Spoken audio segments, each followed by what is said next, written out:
A look at the Loadout Mannequin, seeds to be spoiled, and what is going on with the ARK Wiki page.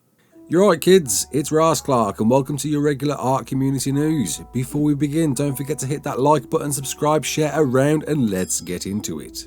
So the community crunch dropped last night with a new reveal of the Loadout Mannequin, something we got a glimpse at in the big extra live stream last year where I ran down everything on what was coming. I'll leave a link in the description on that. And now we've got an in the flesh insight on what this is going to look like. And it's not too dissimilar from the original concept, displaying your kit ready to go.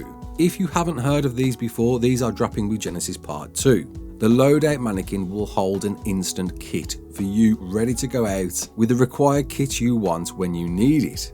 Beyond of course being a very cool display for your favourite gear, maybe you've got some painted high durability armour that you want displayed, but above all else it has the items that you'll want to store in the designated slots in your hotbar, which throws me off a little bit as there's only 5 item slots on these mannequins, and of course you've got 10 slots in your hotbar. So perhaps the mannequin is only going to fill the first 5 slots of your hotbar? Is it going to automatically change what you've got grayed out? Or is it going to replace what's in those particular slots? My guess is it's the latter. It makes sense as these are meant to be quick equip on the fly tools. And I can see this benefiting a lot of players, requiring a different type of setup depending on what they're doing. As you can see here in the photo, they've got defense kit, raiding kit and taming kit, and there's so many more scenarios like harvesting, underwater exploration, hazard zone splunking. There's an infinite amount of ideas I could see here, and I can see this being a great addition to an already monstrous amount of new things that are coming to Genesis Part 2. Before we quickly recap the others that were recently revealed this week, I just wanted to note that Cedric, the lead community manager for Wildcard, it seems to be his brainchild, as he put out a tweet saying that he wanted these so bad back in Primitive Plus when he was working on it, which is years ago now. So I do wonder how much influence he had on making sure something he wanted in the game years ago finally came to fruition. And if that's the case, if he has the influence to push things out like that, does he have the influence to bring back Primitive Plus support? Probably not. I covered a video on this some time ago that we found out that Primitive Plus was going to be very unsupported in the future. But it's worth thinking about. If he has the influence to do this, does he have the influence to do that? So to quickly recap, and what's interesting is they've changed the name of this, the Federation Crop Plot, which was originally only a few days ago called the Tech Crop Plot, which is interesting because are they perhaps separating every tech thing on Genesis Part 2 to be labelled as Federation? And perhaps it's simply that they want a branding difference between the tech items you got before and the new tech items you get in Genesis Part 2. And if you want to learn more about this and what that tentacle thing is, go check out my previous video. I'll leave a link in the description. As well, of course, as the Shadowmane, one of the many very cool creatures coming to Genesis Part 2.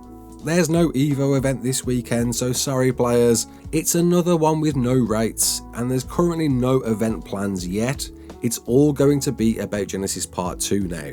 We're 1 month away from it dropping, and it seems to be definitely dropping. The devs are putting the date there on all of their artwork, so it seems that they are definitely committing. I do just wonder, are we going to see a repeat of previous DLCs where it initially comes to PC and then console later down the line? We'll have to wait and see, but it's worth thinking about. There were a few patches that dropped on PC and I'm sure will eventually come to console. The first fix was related to level design bugs, so like mesh holes, so I'd keep an eye on that rat hole you're built in, but most importantly floating foliage.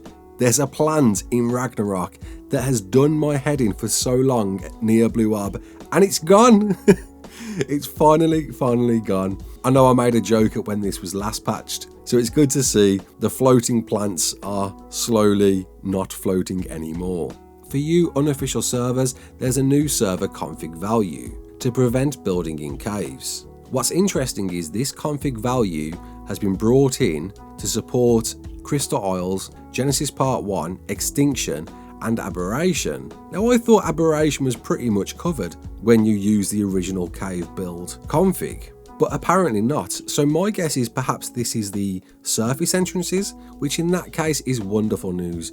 I know there's a lot of unofficials, including my own, that have a nightmare with making sure people can access the surfaces, and it's good to see some support there.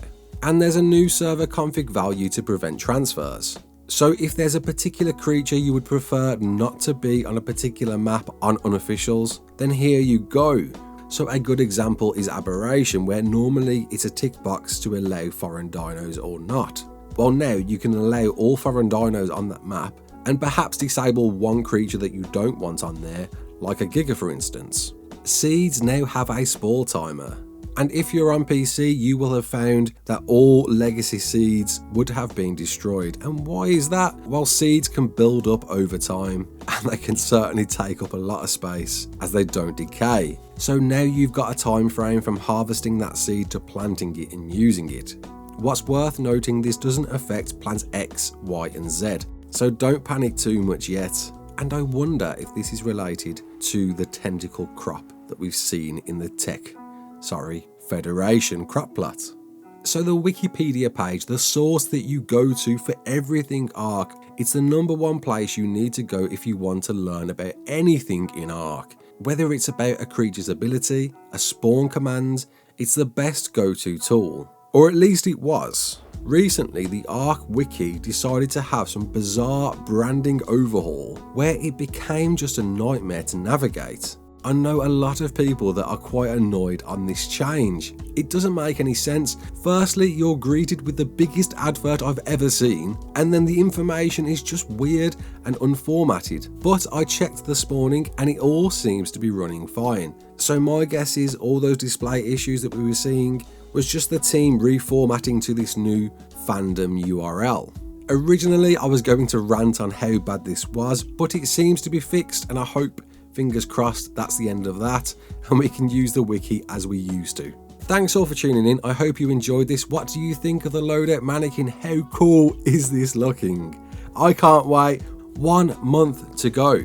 My name's Ross Clark. Don't forget to like, share and subscribe, and as always, peace out.